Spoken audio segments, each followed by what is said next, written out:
Hey guys, if you're having trouble with the pull-up minigame in the wall market circa chapter 14, then here's some tips and tricks for you to try out. As you can see here, the gym is where this big square is in this building. It's where the boxing ring is.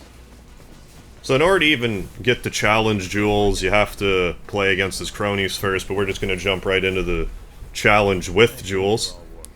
This can be pretty sticky. You gotta do it pretty perfect, but as the old story goes, slow and steady wins the race. First off, just make sure you have the right pattern. This isn't always the same pattern if you hadn't noticed, but then it goes away. But be certain to just focus on completing the pull-ups rather than risking falling. Just go slow and steady, at least until you're really confident that you're not going to overshoot on your pull-ups. You'll also notice every so often that you have to mash through to pull through the pull-up.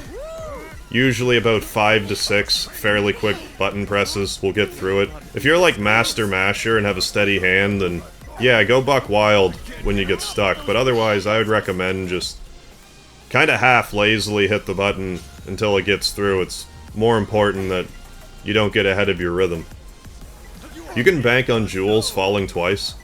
And just, for that matter, don't even worry about what he's doing. I'm sure you'll notice in your vision that it's very well possible that your pull-ups will go from being this golden color to the blue, which means you're behind, but don't worry about that. Just worry about getting as many pull-ups in as you can. Don't worry about Jules. See, we're behind right here, but he's still due to fall down one time, so just keep doing what you're doing. And don't worry about what he's doing, because if you try to keep up pace with him, you risk falling, and then you're going to lose for sure. And there we have it. We just barely,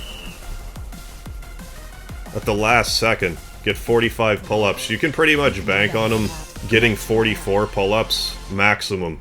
Sometimes you won't even get a full 44, but if you're able to get 45 like here, you're good to go. So yeah, slow and steady, don't worry about what Jules does, and that championship belt and that Peeress pull-up trophy will be yours. Enjoy the rest of the Final Fantasy VII Remake, and as always, don't forget the lard, too.